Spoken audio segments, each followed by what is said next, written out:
Good morning, everyone. I want to thank you so much for joining us. My name is Valerie Leonard. I am the founder of nonprofit Utopia, and we are celebrating fundraising month for the month of October. And if you can just bear with me, I just got an error message. Okay, so at any rate, we are celebrating fundraising month for the month of October. And we're going to take you through a number of different processes. We're not going to have time to take a deep dive into every aspect of fundraising, but we're definitely going to hit the high points for the month of October. This month, we're going to focus on helping you to develop your case for support, develop your fundraising plan, and then also look at other ways that you can do fundraising. Today, we're going to just focus on developing the fundraising plan. All right. So without further ado, I am going to share my screen. If you have any questions, or any comments, please feel free to share them as we go along. I will come back and answer any questions. All right. So just post your questions, and then when I'm done with the presentation, I will answer the questions and respond to comments. All right, so without further ado, I am going to share my screen.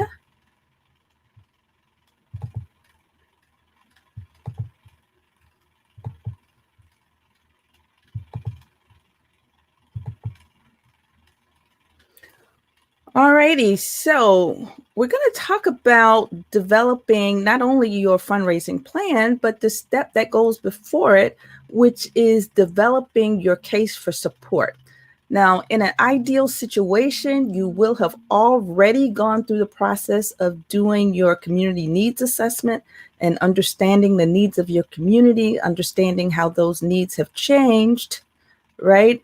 Ideally, you would have also gone through a theory of change process and a strategic planning process. That's an ideal world. We realize that people are at different levels and you may or may not have those things. I ask that you go to our YouTube channel, go to YouTube, Nonprofit Utopia, and you will be able to download videos of the strategic planning process, the theory of change, and looking at your community needs assessment. All right. So you will not necessarily have had to do them, but in an ideal world, it will be so much better and so much easier if you've already gone through that process. All righty. Before we get started, I want to talk to you a little bit about Nonprofit Utopia. We're the ideal community for emerging nonprofit leaders. We've created a safe space in which our members can innovate and talk about issues that are near and dear to their heart. And you can find out more about us at nonprofitutopia.mn.co. Our mission is to develop the next generation of ethical nonprofit leaders. And we do that by providing ongoing professional education. We provide also events, mostly online these days, but pre-COVID-19, we had a meetup at least once a month. And the overall goal of our community is to give our members the tools that they need to develop not only themselves, but develop sustainable organizations. And our vision is to impact the global nonprofit sector by training up to 50,000 leaders between now and 2033. And this is one of the ways we're doing it. You can find out more about us at nonprofitutopia.com, and you can join us at nonprofitutopia.mn.co. That is the URL for our membership site. A little bit about myself. I am a consultant and I focus on community and organizational development. And I've also started the Nonprofit Utopia community, actually Nonprofit Utopia LLC. I did that a couple years ago. I teach courses in nonprofit management at UIC, that's the University of Illinois at Chicago. And I also teach courses in social enterprise at Roosevelt University. So I have a really good opportunity to see how one sector, meaning the nonprofit sector, can feed off for-profit and vice versa. I have a master management degree from Kellogg and an undergrad degree in economics from Spelman College. Alrighty, so why are we doing this? I have found in my work with emerging groups that, in many instances, the most important document that's never written is the case for support, right? People really want to jump right in and start responding to RFPs, without a case for support, without a fundraising plan. And as a result, they're just all over the place, right? They're not really intentional. They're not really focused. And if they're not careful, they can really get into a point where they're chasing funds and they are really not so much aligned with their mission. They can go after monies to such a point where they look around and see that they're no longer the same organization because they have, in fact, chased funds that are not necessarily in complete alignment with their mission and vision. So we got a lot to cover, and we're basically going to help you to understand what a case of support is, how it can be used, how to write one, and how to develop a fundraising plan. And if you're a member of the nonprofit Utopia community, we also have a link in the community to a number of resources that you can use right now. We got a couple sample fundraising plans. We got a couple worksheets that you can use to develop your plan as well as your schedule. All right, so for today, you're going to get about 45 minutes, maybe an hour of discussion, depending on how it goes, depending on how many questions you guys have. And then you'll also have an opportunity to ask any question that you want. And so feel free to post, and I will review the questions after the presentation. And then our members will have access to the recording, and so will you. This recording will actually be available on YouTube. And then again, our members are going to have access to additional resources that they can download right now and start working on their fundraising plan. And our members, you are also welcome to set up office hours with me, and I can go over your plans with you. And for those of you who are looking to do your own plan, we do have coaching available. You can email me at ValerieFLeonard@nonprofitutopia.com to find out more about how I can coach you through your fundraising plan and development of a case for support. All right. So again, why are we here? All right. As I indicated before, I told you that I feel like the case for support is often the most important document that's almost never written. The larger institutions and more sophisticated nonprofits, they get it. They have their case for support, and they typically have development staffs who can focus on this for them. For those of you who are just starting out, if you have a small shop, in many instances, you are so busy doing the work that you don't necessarily take the time to do the case for support. But if you invest the time to do the case for support, then going forward, your life will be so much easier in terms of getting ready to respond for different RFPs. And as I said before, the case for support can keep you very focused. If you don't have the case for support and all the documents you need right before you, it's very, very difficult to stay focused. And if you're not careful, you'll just start chasing money and not necessarily being in alignment with the work that you started off trying to do. So what exactly is a case for support? You can look at it as an investment perspectives. Some of you may have investments in the stock market. You may have investments in mutual funds or the bond market, and they definitely, before you invest, you read the prospectus, you get a sense for what the company is about, what the risks are, and all that good stuff. So your case for support operates in very similar fashion for you as a nonprofit leader. You are providing potential investors, and when we say investors, we're talking about funders, we're talking about individuals who might give to your cause. You're giving them a snapshot of who you are and what you're about, what you've accomplished, so they can assess whether or not it's worth the risk of giving you the money so that you can fulfill your vision. All right, so you could do a case for support for the whole organization, and ideally you want to do that. You want to do a comprehensive case for support, although you can do one program at a time, but it's much more efficient for you to look at the whole organization, look at what your needs are, and then summarize everything in one place. So when you get into that frenzy of actually responding to proposals, you don't have to make up stuff as you go, right? You'll have something for every program all in one place. So who is your target market, when you're writing?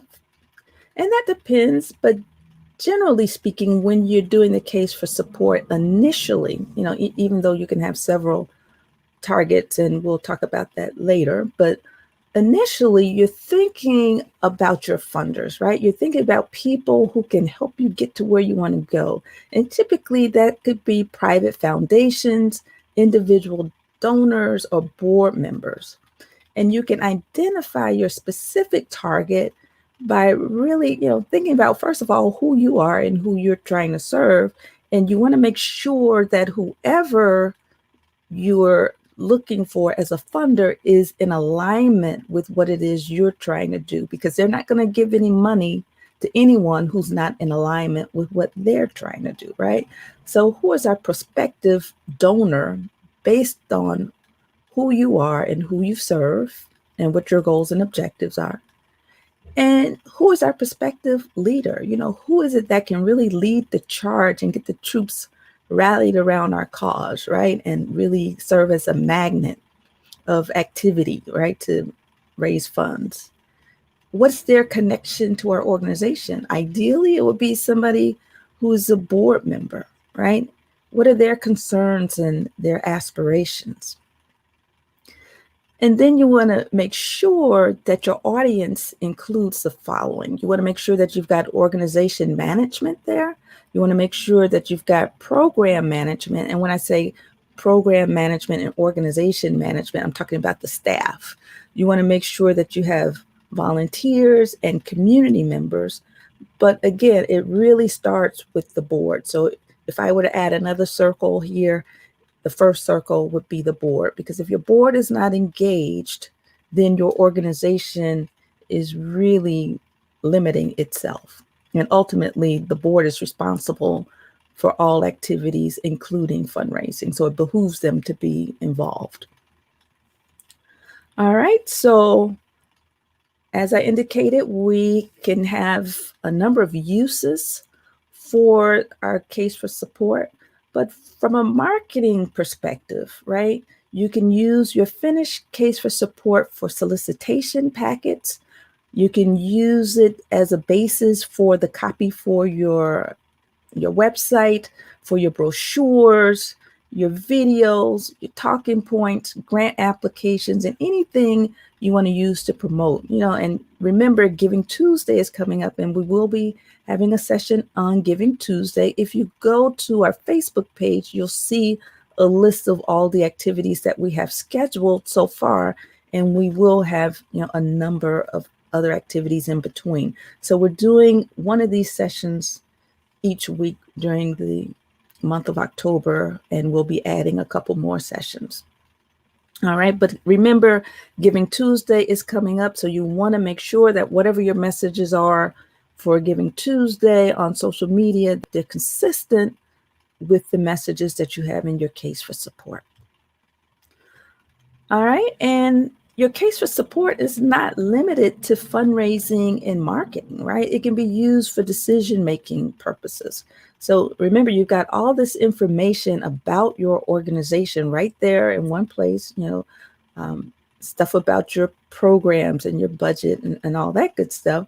So you can also use it to make sure that you're on track, right? Make sure everybody's on the same page, and with respect to goals and objectives and outcomes and impact and all that good stuff. All right. And it can also be used to give feedback into your program design and strengthen your programs and help you develop even more realistic budgets. Right. And then the end users need to include people like your program managers because they're on the front lines doing the work every day. And if you were to develop a case for support in the vacuum, it definitely would show, and you'll have a difficult time trying to attract resources if your case for support doesn't reflect the views of all the people who are actually engaged in the work. All right. You should also make sure you have your operational managers, your financial team, your program evaluators, and your marketing team. All of these people together have different perspectives that can give you a very well-rounded case for support.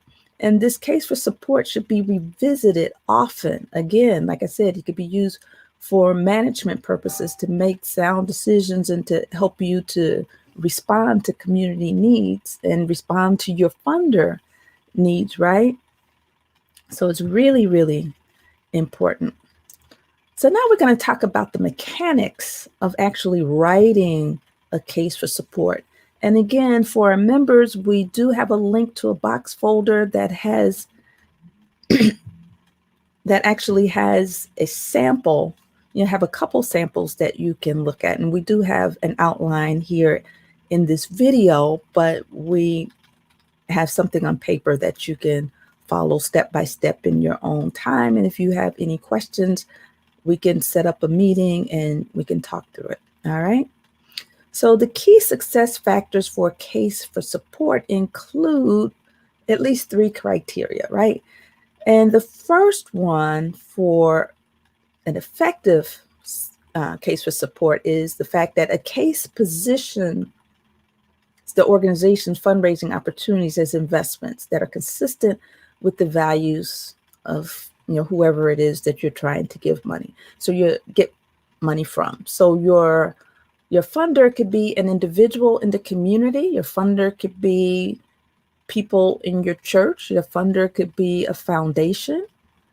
So you want to make sure that you put together a packet that they can review and get a real good sense for who you are and whether or not you are a good risk for them.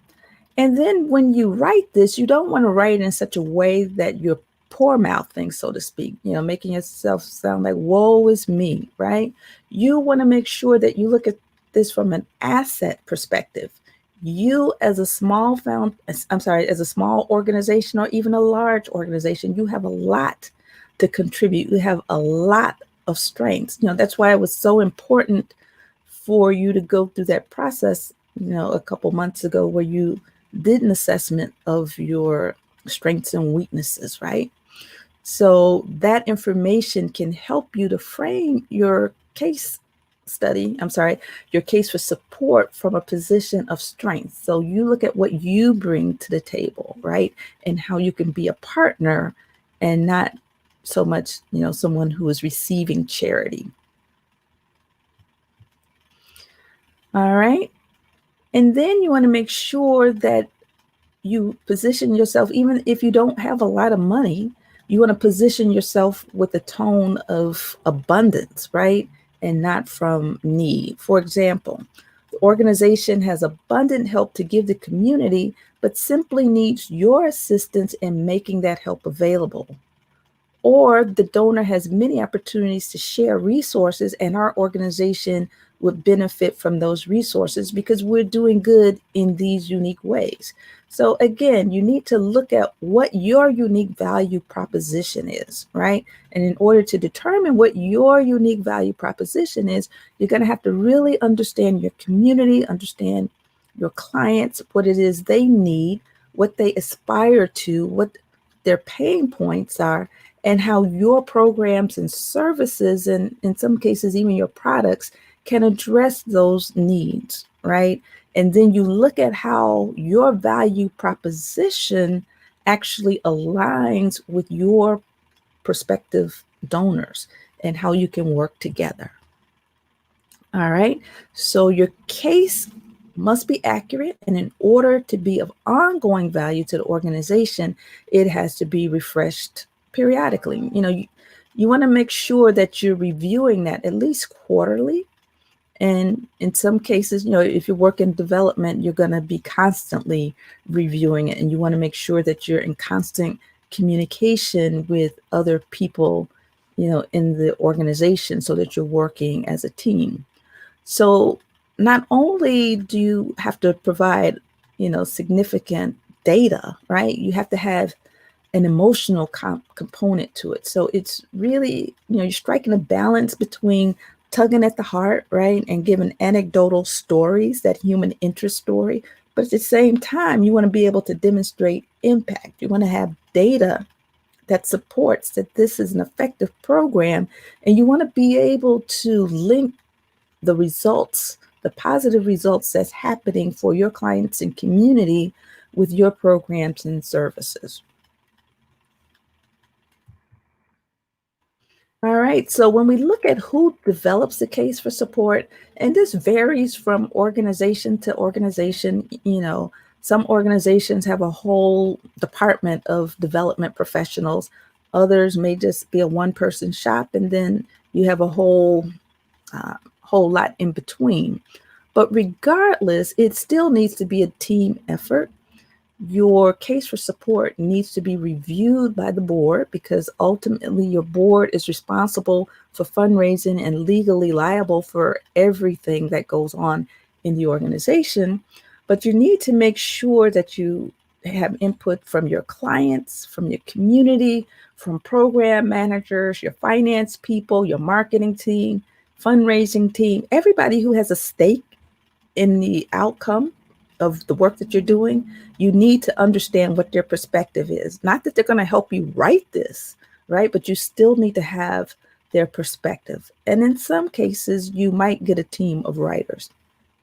All right. You want to make sure that you manage it like a project, meaning that there are different people, different resources that they have to bring to bear with the common goal of developing this case for support. And once you get the input from different people, the result is going to be a much more well-rounded document than you could ever write yourself. It's always better to have 2 heads, 3 heads, 4 heads, as many as necessary to make sure that the document that you're writing reflects the true work of the organization. And then the other benefit to making sure that your board, ambassadors, and volunteers, as well as your clients, are involved, you want to make sure that it's not just the executive director and the program team out there marketing, your goods and services, right? You want to make sure that you can create a buzz at every level of the organization, from your clients to your intake staff, all the way up to the board chair. And the more people that you get engaged in developing your case for support, the more likely you are to create buzz, the more likely you are to get people to be ambassadors for your cause. And most importantly, not only will they become ambassadors, but they will be contributors. All right. So the person who actually writes the report, they should be someone who is very well versed in project management. They understand how to delegate assignments to different people and pull information together, right? And they should also be someone who is well organized, able to take lots and lots of information and whittle it down into very concise sound bites, right? So that you're not giving a 500-page document, even though you probably have done 500 pages worth of work, but nobody's going to read through 500 pages. So you want someone who can write succinctly. And you want someone who can also see the organization not only through their own eyes, but through the eyes of people who might give, right? So in some cases, you're going to have to take the information that comes out of this case for support and adjust it for your audience, but you still want to have the consistent message, right? But you want to highlight certain things that might be more important to one audience or another, or you might want to speak in a more simplistic manner in one audience versus another, or you might want to actually use more fundraising jargon in other audiences. So it has to be someone who's able to uh, navigate those different targets. And if they're not able to navigate, be able to work very, very closely with people who can navigate, those different audiences. And they need to be able to represent the organization and its vision accurately and balance the many insights collected during the process. So that's another reason why you need to have as many people as necessary engaged in this process, not just one person. All right, so one of the first things you want to do if you're within an organization is you want to organize a case for support advisory committee. And this will include key donors and volunteers and the appropriate staff, and not to mention board members, right? So ideally, you would have about 10 members, and this committee is going to vet the case for support during the process. And, and when we talk about funders being a part of this, one of the ways that a funder can help you is to really help you to shape this case for support. It's a win-win situation for you as well as the funder. The funder doesn't always have all the money that you need. They can also provide technical assistance and help you strengthen your case for support, and that will help them to leverage the gift that they've given you, and that will also help them to be an ambassador for you, right? And you want to make sure that you have, regular meetings, make sure that, everybody has some input into the development of the document. So you treat this pretty much like you would writing a proposal. And then you want to make sure that you have evidence, right? It doesn't have to be a scientific document, but you want to make sure that that it's informed by things like, community needs assessment, demographic studies, market research. And you want to make sure that you also have your finger to the pulse and really understand how your organization is perceived by your clients, by your community. And then you also want to make sure that you understand, what motivates your donors, what their aspirations are, and you can position your organization accordingly in this case for support. And then you want to make sure that you gather the documentation that supports, whatever claims you make in the case, right? So if you want to talk about institutional strengths, I'm talking about the organization. So you might want to refer to things such as your annual reports, your Form 990s, your grant applications, promotional materials, mission statements, and all that stuff. Any assessments that you might have taken that will help you to really focus on what your strengths are and what your weaknesses are. And then you want to also, make sure that you have documents that help you justify the goals. Things like an architectural plan, if you plan on doing, a capital expansion project, a new building, new housing development, make sure that you have budgets that support your fundraising plan, strategic planning documents. And then you also want to make sure that you can illustrate the issues and communities addressed by the organization. So really, make sure that you understand the economic environment, understand what's going on with other stakeholders like the Chamber of Commerce, professional areas, religious denominations, but most importantly, the people who are impacted by your program, the people who live in the community.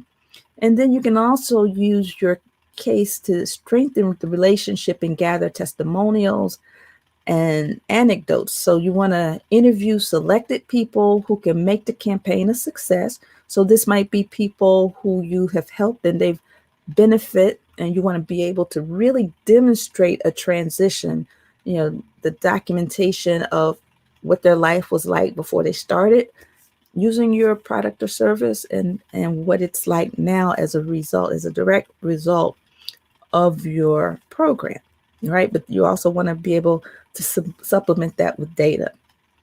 All right. And you also want to make sure that you have insights from your major donors, your staff and volunteers, and representatives of the philanthropic community. So you want to make sure that there's a whole hodgepodge of stakeholders that have been impacted or have a vested interest in your program, in your organization, and make sure that you get, buy-in, not only buy-in from them, but get their testimonials.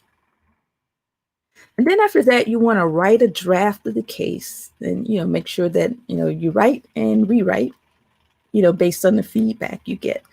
And again, this needs to be updated periodically. All right, so now we're going to go into the elements of an effective case statement. You also, you might want to consider starting with the history of the organization. So how and why did your organization come into existence? So you really want to describe a story, right? And talk about the who, the what, the why, the people, and all of that good stuff, right? And then you want to talk about the problems as well as the opportunities. So you want to describe the social problem, which creates the need for the project or program, or even for your organization, depending on how far along you are in your development. And you want to describe the opportunity and challenge for the service that's presented to your institution at this particular time.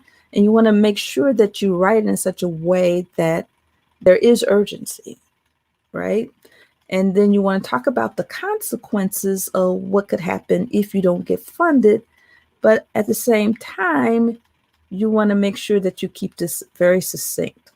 All right. And it's really, really important that unless you're seeking funds for your own capacity building, for strengthening your organization, the focus needs to be on your clients and community, and not, my organization is about to go under. We need $50,000 to survive, to make payroll. That may be absolutely true. But the reason why you do this work is not, quote unquote, to make payroll. It's to make a difference in the community.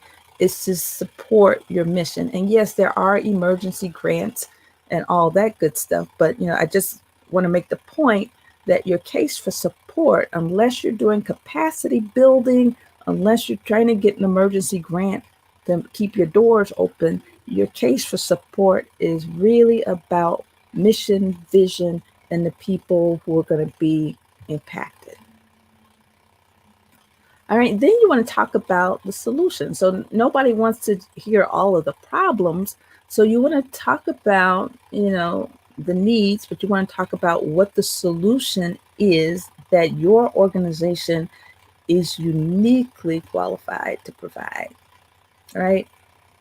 So what is it about you? Why you? So you could talk about your history and your track record, a demonstrated track record, with the data and the stories to prove it, right?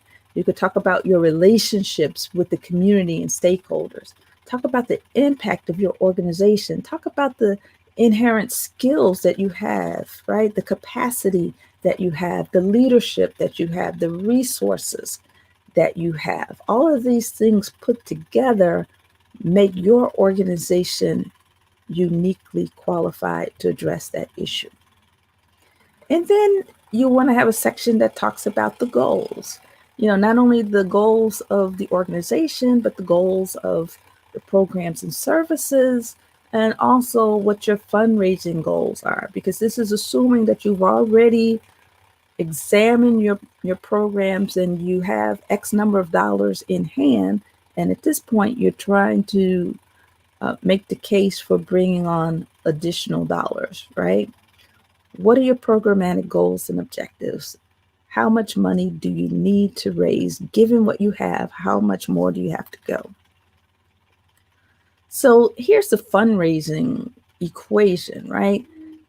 Enough money to fund programs plus a reasonable balance of risk and reward equal a healthy fundraising program, right? So you want to make sure that you understand how much money you have, how much money you need to raise, but you don't want to put your funder in a situation where they feel like they're the only funder, right? Because that way they're assuming all of the risk. So you want to be able to demonstrate that you have other irons in a fire. And then together, once they look at your program in its entirety, that will hopefully make a more compelling case, right?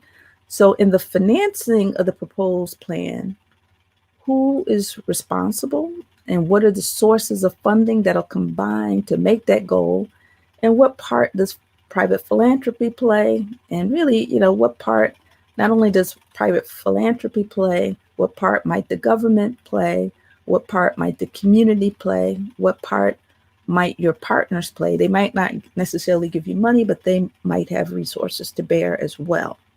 So you want to make sure first and foremost that you've already done a budget, and everything that you share in this section is tied to the budget.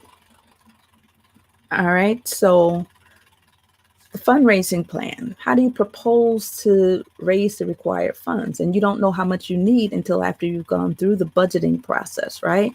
Where will the money come from? How will it be used? Will it be used for programs? If so, which program?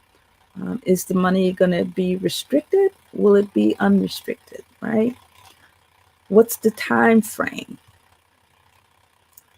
And again, how can funders help you, right? The case for support should tell how they can give and also how they can help, right? Sometimes their help is not necessarily cash. It could be in kind, again, they can provide technical assistance looking at your case for support and giving you insights as to how you can strengthen it, and also making introductions to other funders and all that good stuff. Funders can help you by giving grants, by giving donations, and program related investments or PRIs. And those are low interest loans that might help you with the specific project. So at the end of the day, people are not necessarily giving to your organization. They're not giving to your income statement or annual report, although those are very, very important. They're giving to people. They're looking at you, the organization. They're looking at you as a group. They're looking at the character of the people who are involved. They're looking at your track record. They're looking at whether or not you have the grit to weather the storm, because the worst thing that they can do is give you money, and then the next year you won't be around because you quit because the times were hard. So they're going to be looking at your leadership. And then they're also going to be looking for names of people and their qualifications, and 9 times out of 10, they're not going to tell you, but they're going to read those names and check around and see if those are people that they know, or if the people that they know might know some of those people, and get the scoop for better or for worse. And then you want to make sure at the end of the day that they have comfort that your organization is up to the task. Again, right now, everybody's struggling. They want to make sure that they put their money behind people who are willing to do what's necessary to weather the storm. All right, your campaign case for support may also include things like your plans and project specifics. So it could be helpful to add pictures so that people can really get a feel for what's going on. Pictures of work in progress, pictures that indicate some level of success, some level of transformation. And if you're working on a capital project, it might be helpful to see the plans, see the site plans, see the pictures of what your building is going to look like, a rendering, so to speak. Um, they also would want to understand the fundraising details. So ideally, your case for support should be comprehensive. It should speak not only to the organization, but your program services. So just think of it like your 990. You want to speak to your programs and services. You also want to speak to your overhead costs, and you also want to speak to your fundraising costs. Although you don't necessarily want to stress fundraising costs, but it's important that the funder understands that you understand that there's a basic cost for doing business. And then you might want to include your benefits and recognition. So in some cases, there may be naming rights that come into this, or there may be indication, an opportunity for, if you do a publication, to put the funder's name on it and all that good stuff. So you want to make sure that whatever you do, you really engage people and make them feel part of the team. So here is a sample outline. And this is not the only way you can do it. If you're a member, you'll see different ways that you can, attack your case for support. But this is a sample. You might want to include your history, your community needs assessment, your goals and objectives, your vision, programs and services, your impact, and your fundraising goal. All right. So when we talk about the history, of course, you want to talk about why the organization does what it does, right? And then you want to also talk about how you have a strong tradition of fulfilling your mission, right? And being a good steward. When you look at the community needs assessment, you want to communicate, what the issues are, and give a sense that you're very much aware and very responsive to the changes in the community. What are some of the trends? How are they going to impact your target? How is this going to impact your programs and services that you're already doing? How is it going to impact people who are also doing the work? And given what's going on in the community, and how your target is impacted and how other stakeholders are impacted at this point, what are the goals and objectives that you're trying to achieve? And remember, a goal is what you're trying to do, and an objective tells you how you're going to do it. And then you want to be able to articulate the vision. So that's that large picture, of what the world could look like, in the long run as a result of your organization being, in place. For example, eradicate poverty.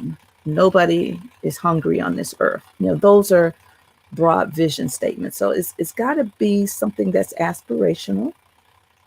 And then when you talk about your programs and services, you want to talk about those aspects that make it unique. And then you want to talk about the outcome, right?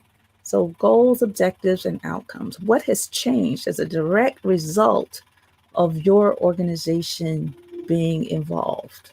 And then we want to look at the impact. So what do you do for your clients? What do you do for your community, for your society, for education?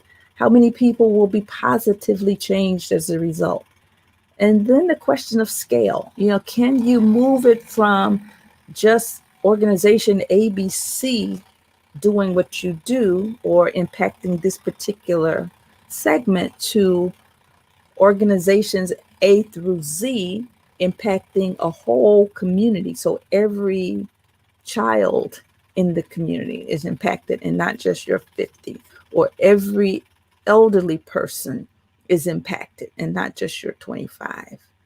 And then once you communicate your impact, and again, you may not necessarily be at a point where you can start with scale. So start wherever you are. But if you're at a point where you can actually scale your solution, you'll be in a much stronger position. So wherever you are, you want to be able to demonstrate your impact. And after you can demonstrate your impact, demonstrate, what the need is, then you establish your fundraising goal. And then you also want to talk about how people can help you. All right. So, assuming you are really wanting to do your case for support, you want to make sure that you have a number of documents at your fingertips. And don't feel bad if you don't have certain documents. I realize that some of you are just starting out, and then there are others of you who are more advanced. But ideally, if you have these documents, this is these are good places for you to start to find the information that you need. And again, you see this pile of papers, this pile of documents. You don't want your case for support to be that thick, right? You need someone, again, who can take all of that information, whittle it down into nice sound bites, so to speak, right? Easily read pieces. So you want to look at your annual reports, look at your program logic models, your community needs assessments, any marketing collateral materials you have, any program evaluations that you might have, your board contact lists and their bios, so you can really focus on what their capabilities are. And not only their bios, but the bios of the people who are running the programs, the bios of your executive director, anybody who is responsible for making this program work. You want their bios. You want budgets. You want mission statements, vision statements, fundraising plans, strategic plans, capital plans. And when I talk about capital plans, we're talking about, what are your plans for things like, expanding a building. If you're going to expand your building, if you're going to invest in equipment that's going to last over a year, so 1 to 5 years, those are capital expenditures. So if you're raising money for capital, then you need to make sure that you have an underlying capital plan that tells you what capital you're going to buy and why and when, and what the value is. And architectural drawings. All right, so now I'm going to share some tips. And again, feel free to write any questions that you might have, and I'm almost done, and I'll be able to share, any responses that I have to your questions. All right, so the first thing you want to do is review core organization documents. So I already gave you a pretty exhaustive list, but again, you want things that will tell about your mission, vision, and core values, your strategic plans, programs, and services, organizational budgets, which is the budget for the whole organization, and then program budgets and maybe project budgets. Those are specific to one particular program or one particular budget. And you want to make sure that you engage key stakeholders. And in this case, when we're talking about writing the plan, we're not necessarily talking about getting input from every stakeholder, because every stakeholder is not going to write, but you want to make sure that for writing purposes that you engage your board members. Why? Because your board members are legally responsible for everything that goes on in the organization. They also set policy as it relates to fundraising, and they're also legally liable to make sure that you're doing your fundraising activities within the scope of the law.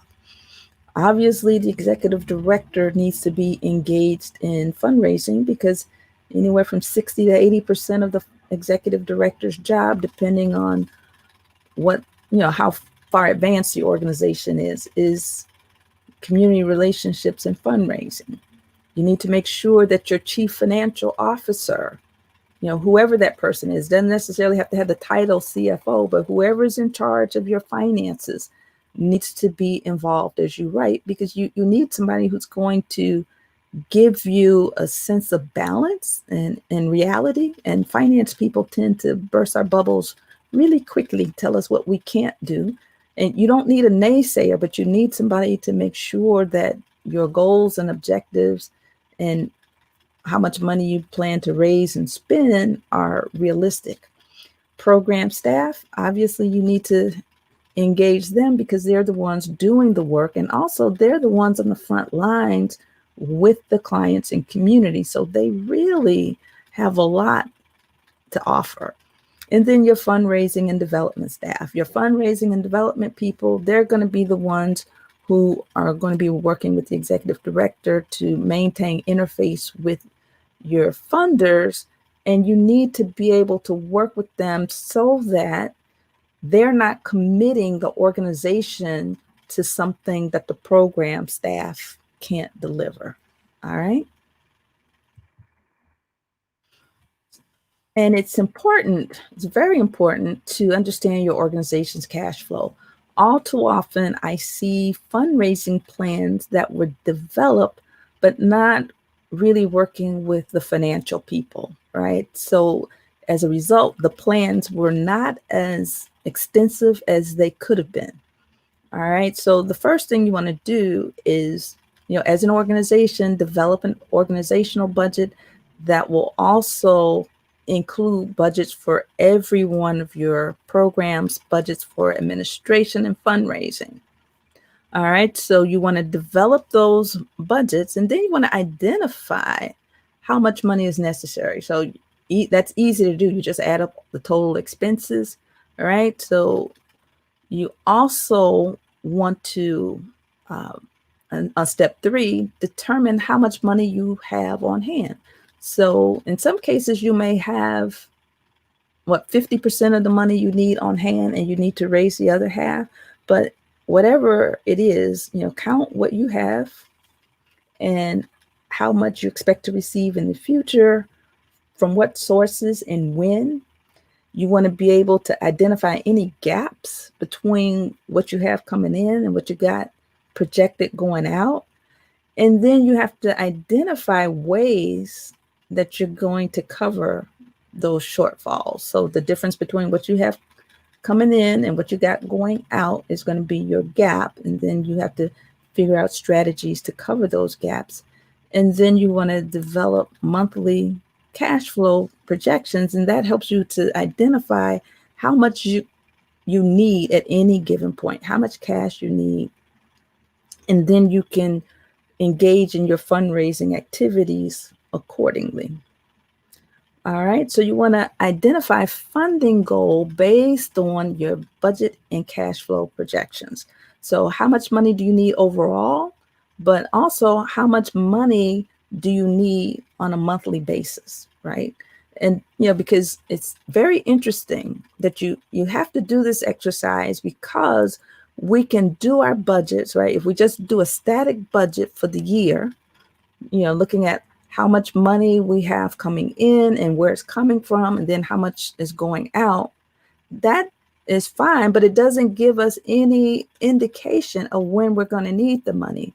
So it's conceivable that you can have a budget, a balanced budget, but be in a cash crunch because the money that you have coming in doesn't come until, say, 3 or 4 months after you're projected to need it.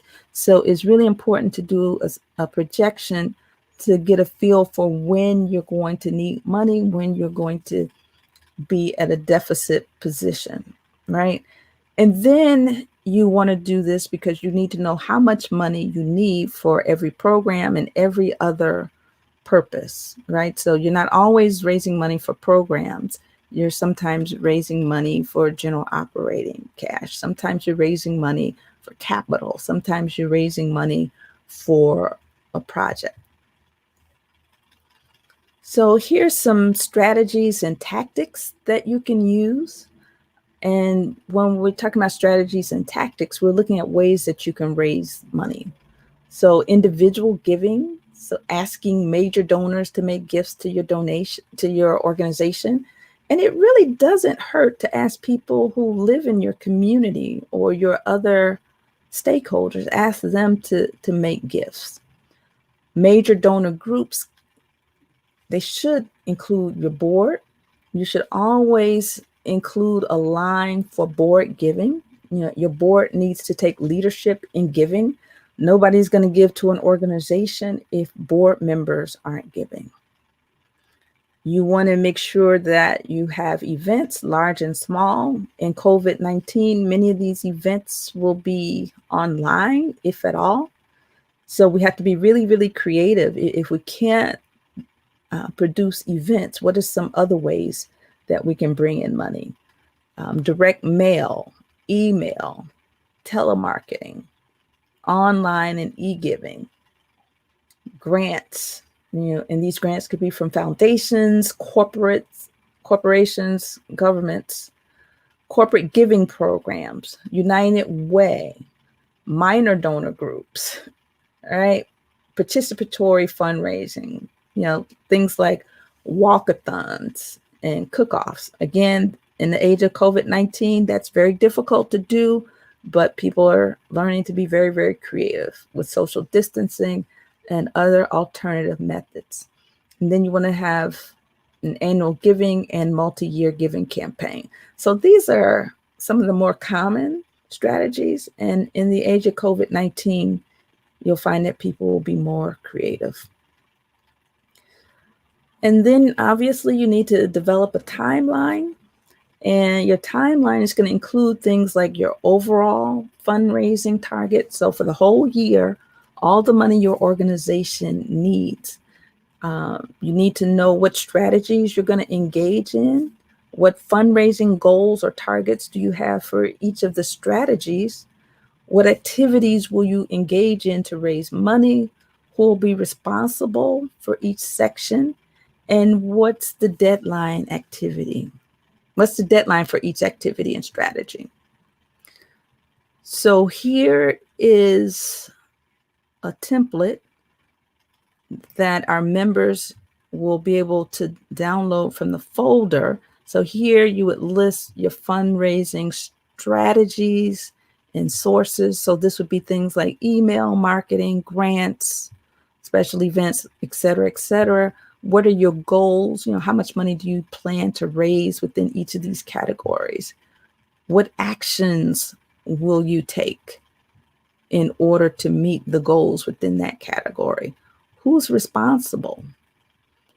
What's your funding target? And then what's your deadline? And then here's a template for calendar. So then you want to, first of all, you want to make sure that any deadline you put here doesn't conflict with deadlines you have here.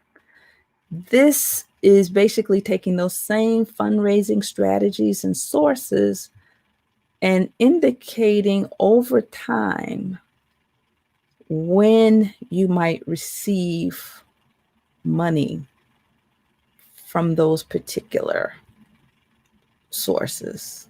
All right. And some people like to put what activities they'll be engaged in.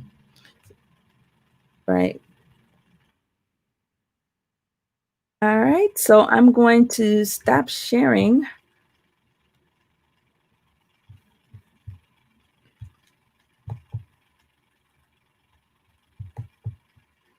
All right. Are there any questions? Any questions? Any comments? I don't see any questions or comments. Feel free to post. All righty. So I want to share with you. A sample fundraising plan. And again, members of the nonprofit Utopia community, you can go to your box folder and you can find it. Okay. Thank you, Leslie. I really appreciate it. I thank you so much for joining us. Thank you so much for being an engaged member. I really appreciate that. Let's see what Sai has to say. This content is amazing. Thank you, Sai. I appreciate that. Thank you for being an engaged member. Tiffany, Michael, you're welcome. This was an excellent presentation. Thank you. You're quite welcome. Thank you so much for joining and for following and supporting us from a distance. I really appreciate that. That's nice. All right, so I'm going to share with you guys a sample fundraising plan. So bear with me. I'm going to share my screen again.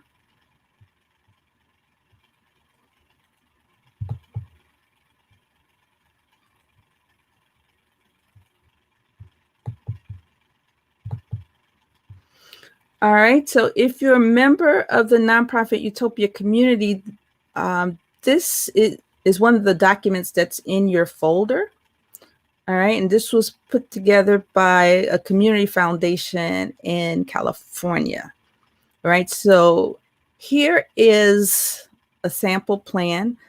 If you notice in this column, they have the strategy. So in this case, when they talk about strategy, they're talking about new member acquisition, renewals, special appeals, special events, major donors, and so forth, right? So this is assuming that ABC River Organization is a membership organization. So they're bringing in some money from new members. So their goal is to raise $4,000 by acquiring 200 new members. And how are they going to do that? They're going to do a direct mail campaign to 5,000 prospects. And they're thinking that they'll get a 1.5% response rate. And they're thinking that they'll get eventually 75 people, right? So that gives you some indication. If you're a membership organization, you know, if you get 1.5% response rate, you're doing great, right? And then they're assuming that each board member is going to recruit 5 new members, so they'll get 45 there. They'll also get participants in raft trips to become members. So the people who are already engaged in their programs, you know, they're thinking they'll get 50 people there. They'll get buyers of raffle tickets. They think they'll get 30 members there. So they were able to quantify how they're going to get their 200 members, right? 75 plus 45 plus 50 plus 30 equals 200 members, right? And who's going to actually be responsible? So staff with the help of a consultant, the board, staff, right? And then when do they expect to get it? They expect to get it in May and in September, 4,000 monthly, and no cost, right? So they're telling you when they're going to get those new members. So I don't have time to go through all of that, but here is a calendar. So they expect to get their new members during the months of August, September, and October.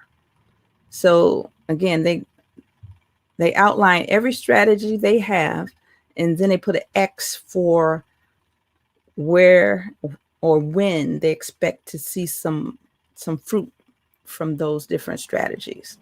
All right, so they're going to get money from new members, renewals, special appeals, raffle tickets, major donors, businesses, foundations, and those would be grants, workplace, bequests, that would be your yeah, when we talk about bequests, people may leave money in the form of a will, and that's part of your planned giving strategy, and then a newsletter.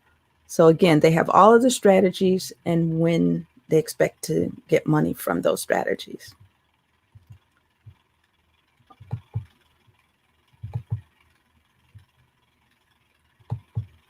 All right. So questions or comments? All right. So I'm going to share some of the comments.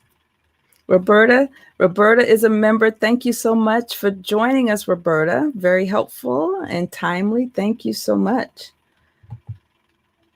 Reverend Wilbert Cook. I've been knowing him almost all my life, so that makes 3 years we've been knowing each other, right? No, just kidding.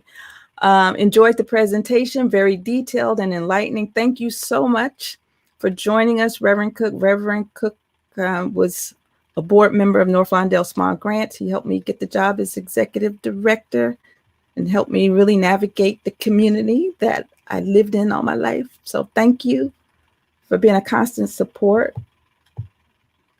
And then Ramona Taylor Williams, she is a member of nonprofit Utopia. The MCUP board is contemplating a membership versus non-membership structure. Do we have a section on this topic?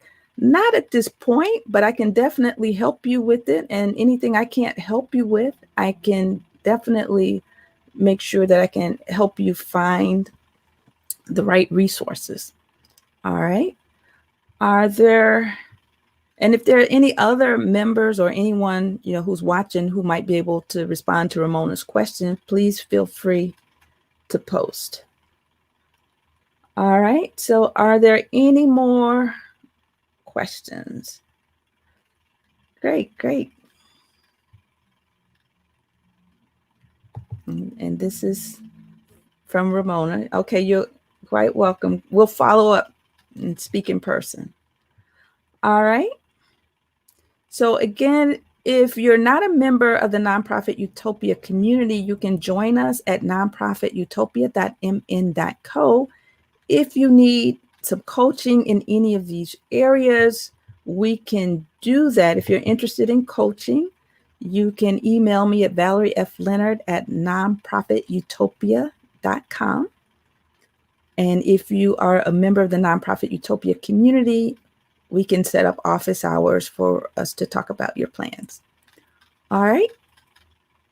So we've been here more than an hour now. It is time to go. So thank you so much. I really, really appreciate you guys. All right. Take care. Bye-bye.